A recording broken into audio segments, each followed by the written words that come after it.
talk my shit. I got on dick, and she turned around and hit. And I done learned a lot of shit. I had her burn up her brain. I deserve her fridge. I deserve her. I deserve her. I'm like, how we do your motherfucking speaker? I can't do the Gita. I don't rock the Gita. What's up, guys? This your boy, Mr. I-240. I'm back with another episode today.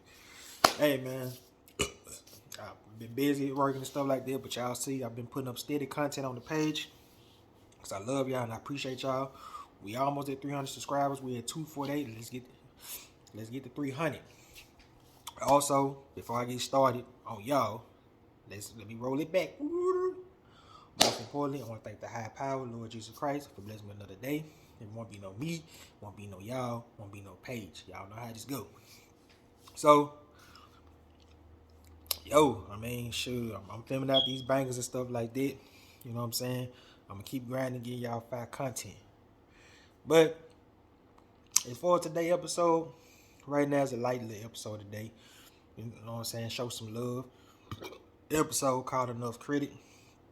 Also, if you're new to the page, comment, subscribe, hit that notification button, and come on, get this fire content, man. You know what I'm saying? So, but hey, shoot, y'all know how we do. Let's get straight into it. And like I just said, the first episode called Enough Credit, featuring my first subject, the brother man himself, Farouk, aka Ron Simmons. Now, Ron Simmons was a former college football player who played for University of Florida State, one of the greatest colleges in the world. That's played by, was coached by Bobby Bowden. Of course, we had Rory Dunn, Derrick Brooks, and Deion Sanders. All those guys went there. Then, of course, my boy, shortly after he graduated from college, he had turned into a professional. He turned professional wrestler in 1986 when he joined Jim Crockett Promotions, where he fought against, of course, Yokozuna before he became big, big star, the Barbarian, and Alvan Kloslav. Then he making his ranks through through the Jim Crockett. Then shortly after that, in 1989, he formed a team with another brother man, Butch Reed, and they became Doom, where there was a good tag team, and they had big feuds with the Steiner brothers, the Four Horsemen, and Rock and Roll Express. And then shortly after that, they had broke up and they fought each other. And then he went on a solo push in 1992 where he feuded with Cactus Jack, Vader, Dr. Death, and Dustin Rhodes. And my boy made history, becoming one of the first black world champions in 1992. And then shortly after that, WCW run in 1996. He debuted with Sonny with this whack gladiator trash, whatever this hell that was. And he feuded with, of course, Ahmed Johnson, where, like I said, they had real heat and beef between them, and I'm going to get to that a little bit. And he had formed a nation out because they got rid of the gladiator character, and then he formed a Nation of Domination, like a Black Panther character, that was inspired by the great Huey Newton in the Black Panther movement in Chicago, and Fred Hampton, if I'm not mistaken. That's that man's name. You know what I'm saying? He went on a nice little run. Also, during the run, especially with the Ahmed Johnson thing, in 1997, Ahmed Johnson had joined the Nation of Domination. And Vince was going to put the belt on him. And Ron Simmons felt some type of way because Ahmed Johnson wasn't ready for that push, or he felt like he wasn't deserving. But if you look back on it, he was kind of right. Vince sort of showed went with Ron Simmons from the jump. Cause you gotta think about it. Ron Simmons can cut a decent promo. He was a good actor. He had more passion and emphasis, and he meant every word he said. So when he did the Nation of Domination, he felt every word. And he was a good wrestler that didn't disappoint, and he never cheated the business. Then, of course, after the Nation of Domination, he had joined Undertaker in the Ministry of Darkness, where he formed a tag team with JPL when they went from the Acolytes. And then shortly after that, in 2000, they became APA, where they had good segments, playing cards, chilling and stuff like that. And they had big feuds with the Dudley Boys, New Age Outlaws, the Hardy Boys, Kane, and X-Pac. And I think they had a little beef with the Undertaker. I'm not sure. So my boy done a lot in the business. You know what I'm saying? I ain't saying he top 50 or top 40, but a lot of people forget how good of a wrestler Ron Simmons was because all he says is the famous catchphrase, "Damn." But my boy was really good in the ring. And you know what I'm saying? He wasn't that charismatic. He meant business. He even like that now. You know what I'm saying? And he one of the first foundation black champions that we looked up to, us 80s and 90s babies, in the business. And as far as the Ahmed Johnson thing, I would have felt some type of way too because this guy ain't ready. He don't know the business. He don't take the business serious. And I think according to D-Lo, he even let Ahmed Johnson even let D-Lo Brown know that he feel like he wasn't ready. But Farouk was. And I think when they had the match in 1997 King of the Ring, which was a good build-up, you know what I'm saying, between Undertaker and Farouk, Farouk should have won. You know what I'm saying? But I know they were trying to do something creatively, so I know it's going to be hard for Farouk. You know what I'm saying? Plus, SummerSlam was coming up. See what I'm saying? So, I don't know if creatively they wanted to do something different. You know what I'm saying? Because you got to think about it. They had Bret Hart versus Undertaker for the championship. I mean, Farouk versus Bret Hart for the championship, I think it would have did good for me. But we talking about we selling tickets. And plus, they was on the East Coast. I think they was in Jersey, if I'm not mistaken, in 1997. And plus, Shawn Michaels was the special referee.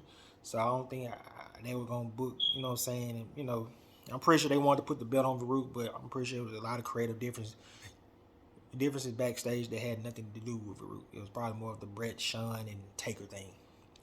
But my boy got very good credentials. He never disappointed you. He always showed up. He came, kicked ass, and left. You know what I'm saying? And he, you know what I'm saying, had different very accolades and championship. You know what I'm saying? I just don't feel like my boy I just feel like his wrestling skill don't get talked about enough because, he did so much with APA that a lot of people forget, though, the OG Ron Simmons, he puts in major work, you know what I'm saying, from the ground up, you know what I'm saying, because he never had a gimmick that disappointed. You know what I'm saying? So,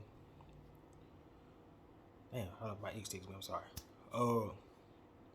They never disappointed. And, like that, and go from there. And, I'm sorry, my ex texts me. So, I just feel like my boy don't get the credentials, and the respect that he deserves, Alright. My second subject. Celebrity wrestlers. Are celebrity wrestlers a gift and a curse? Of course, y'all saw the Stephen A. Smith interview where Becky Lynch feel like the celebrity wrestlers just take away from the business and stuff like that. And I can kind of see where she's coming from. And I wrote down a few celebrities that was kind of a gift or a curse. You know what I'm saying? But I feel what she's saying because it take away time and shine from the people that don't hardly get on TV. You know what I'm saying? Especially like, you got Logan Paul who only do 4 events a year. You see what I'm saying? So you got to think about that. You feel me? And and then on top of that, you got let me see. What else you got? You feel me? Oh, excuse me. I'm sorry. Damn. I'm trying to think. So I can understand where she coming from.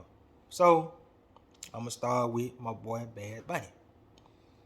Now he's a gift because you gotta think about it. My boy showed up at WrestleMania and showed out, and he really put in the time and dedication. So he really earned that kind of spot. You know what I'm saying, to do his thing. And he showed up and showed out. Stephen Amell, nah, that wasn't it. That match was trash at SummerSlam. I'm sorry, bruh. It was garbage. And of course, Logan Paul and his 3, he been impressive in all 3 of his matches. From the first match with him and Miz teamed up against the Mysterios, they got the dub and won. And then he really impressed the wrestling world at SummerSlam when he defeated The Miz at SummerSlam. Then, of course, 3-4 months later, he fought Roman Reigns in his third match for the championship, where he wrestled with a torn ACL, and he lost. He had a good performance in a losing effort. You know what I'm saying? And of course, the recent performance in the Royal Rumble with him and Ricochet with the splash, and plus he was down to the last 3 in the Royal Rumble, and plus in his just past match with Seth Rollins, where Seth Rollins got the dub, and he even earned Seth Rollins' respect and got his shine. All right, cool. Then of course, Snooki. You talking about a wasted spot? John Morrison deserved better than that. Come on, bro. John Morrison wasn't even on. You might well say John. If I'm wrestling with a girl like Snooki, I might not be on the card. I'm wrestling with Jersey Shore, a girl that do all this crazy dancing and talking to meatballs, whatever they call this stuff. Of course, Floyd Mayweather. Real credibility, real athlete. He brought the pain. He took the pain from Big Show. I got an episode talking about them too, you hear me? And Tyson Fury with Braun Strowman. That was a good match. Then, of course, you got Muhammad Ali versus the Antonio Iko from New Japan. If I'm saying it right, I'm sorry, y'all. Let me know in the comments. You know what I'm saying? That was entertaining. And, of course, you got Jerry King versus Andy Kaufman. You know what I'm saying? It's all about entertainment value and stuff like that. But I can kind of see what she's saying because it's kind of disrespectful to the guys that have been doing this for years. And you just got celebrities coming in, taking spots in time from guys who really deserve it. So you got to think about that.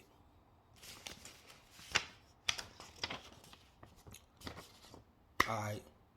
My next subject is the WCW Cruiserweight division was actually saving WCW Nitro.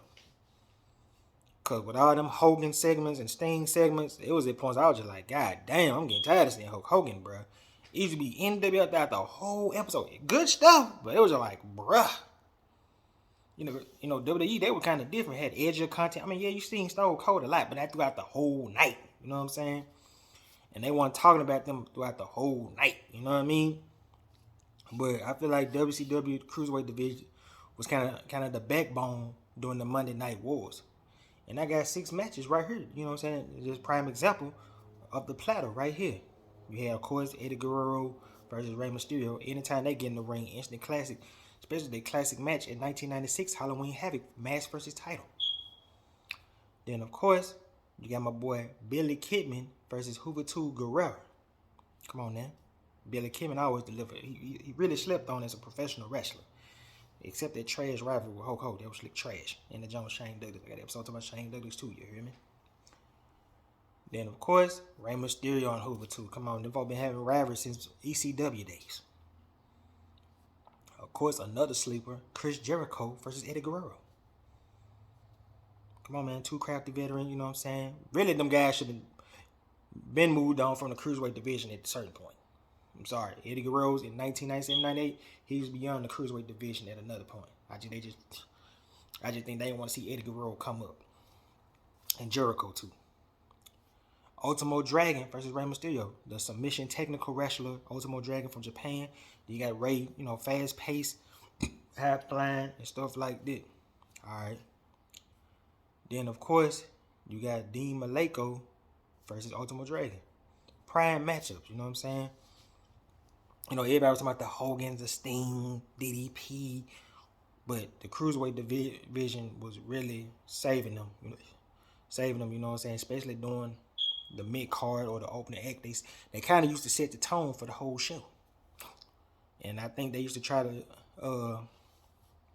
show the big boys in the back that we can hang.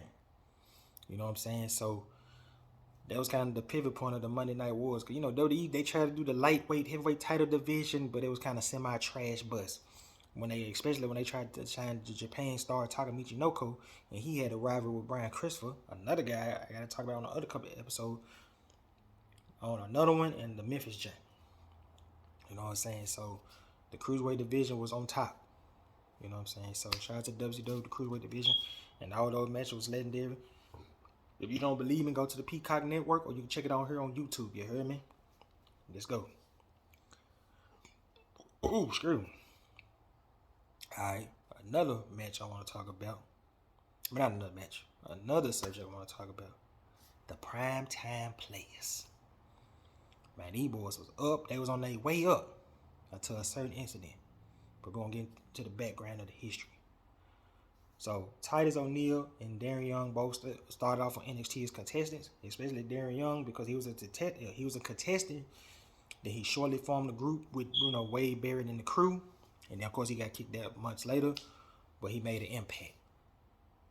Then shortly after they little stints in NXT, they shortly came together 2 years later, along with Abraham Washington, who was a former announcer on ECW on commentary, and they was on the verge of doing something special because he was the mouthpiece of the group. I mean, Titus did their thing; he could talk too, but Abraham was the man that carried the group until it was a special episode on Denver. When they was in Denver on the episode of Raw, they was in the match.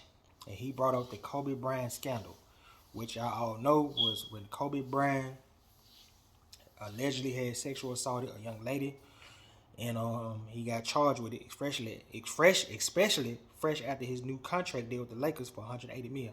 And you wonder how I know that? Because I'm a big Kobe Bryant fan, but it's no here or there. And then it's like once the scandal went down, it kind of went downhill for the guys. Now don't get me wrong, I think New Day formed in 2014, 2015. Don't quote me. But they had a big feud with New Day. They even won the championship against New Day at Money in the Bank. They won the tag team championship. It only lasted about a month because they lost the championship to New Day. And then after that, it became downhill. You know what I'm saying? They was in lose. They were hardly in contention in the tag team championships. You know what I'm saying? Especially after they lost to New Day again at the Night of Champions. You know what I'm saying? And after that, it just went downhill, where Titus O'Neil became an ambassador for WWE, sponsored kids and stuff like that. And then Darren Young, he went away for a minute. Then he came back to try to make a Darren Young great again with Bob Backlund, which was Bob Trash.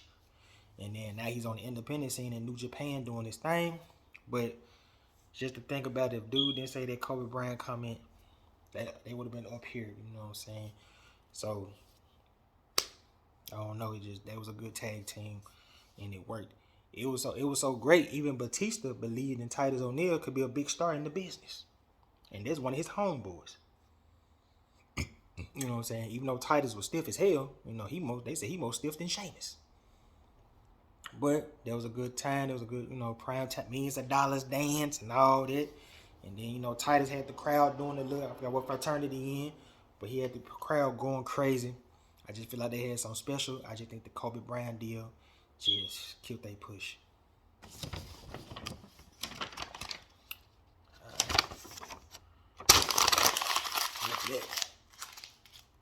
All right. Then another subject I want to talk about. London and Kendrick was a great tag team. So if y'all don't know, Paul London and Brian Kendrick formed a team in late 2005 going to 2006, where they had won the the SmackDown Tag Team Championships. You know what I'm saying? They weren't the best talkers. They ain't talkers. They just came out to the ring and did their thing. They even had those belts for 145 days. And then they defeated opponents like Mexico, Nunzio and Vito, Deuce and Domino, the Pitbulls, which was Jamie Noble and Kid Cash, an ECW legend, a trendsetter. You know what I'm saying? I gotta talk about him one day. And of course, the great John Morrison and Joey Mercury with Melina and Eminem, because they had beat them for the championships after Eminem had beat Ray and Rey Mysterio after Eddie had betrayed Ray in London and walked out on him. And of course, they had the great ladder match in Armageddon, where Jeff Hardy did the sitting down ladder thing and broke Joey Mercury's nose and stuff like that. And they defeated the Hardy Boys, Regal and Taylor, and Eminem. You know what I'm saying? They were so great in that short period of time, and I think in 2008 they had broke up. And that's when Kendrick had turned heel and became D. Brian Kendrick, and then Paul London, I think they ain't do nothing with him. You know what I'm saying? So That was an impressive tag team that people don't talk about a lot. And they did the much they can do in that era when tag team wrestling was limited trash. I mean, 2006 WWE Tag Division was suck. I mean, let's be real. TNA Tag Division versus WWE Tag Division at that point was way better. I'm sorry, bruh. What you want me to do? Then, of course, my other subject is Chavo was on the verge of a big push. Especially, my boy bounced back from the current white trash. That wasn't it. Had my boy wearing sweaters and got blonde hair. Come on, man. My boy deserved better than that. He was legendary. I mean, I know Eddie was the uncle, but Chavo legendary too, man. Winning Cruiserweight Championships in WCW, fighting his uncles, winning belts. Chavo was overlooked, man. I know it was hard not to be overlooked, especially your uncle up here. But he was right here, you know what I'm saying? He was much as charismatic or he was much of a good wrestler as his uncle was. And then, on top of that, my boy, in 2002, I think he was a face at one point. My boy he betrayed on Rey Mysterio, causing him the World Heavyweight Championship against Booker T at the Great American Bash, especially after Rey won the Royal Rumble that year, and Rey won at WrestleMania in Chicago against Kurt Angle and Randy Orton. Then him and Rey had started feuding, especially with the history with, involving Eddie, of course, both of them love their uncle. And then you added Vicky Guerrero with her evil self into the feud. And they had great matches at SummerSlam, No Mercy, and of course the classic I Quit match when Rey was hanging on the little cord, and Chavo just beating him down. And then, of course, he feuded with Chris Benoit over the United States Championship when Benoit won the championship. And then, of course, Rey got the revenge back in blood. And I just think, then shortly after that, I just think my boy got demoted. I mean, yeah, he won ECW championship, fought Kane and all that, but I feel like my boy had enough steam to be in the World Heavyweight title picture. You know what I'm saying? So, and stuff like that. But, in my last subject, just short because, I mean, I was looking forward to Shinsuke versus Karrion Kross, but it's kind of like it's going to be one and done. They're going to have a match on SmackDown, and that's it. It's just like, alright, you know what I'm saying? Like, trash, you feel me? So, it's just like, I don't know, look, bro. Like, nah, dog, like, y'all garbage as hell, you know what I'm saying? So, but, that's it for this episode. I love y'all. I appreciate y'all. I'm out. Peace. Just let me talk my shit.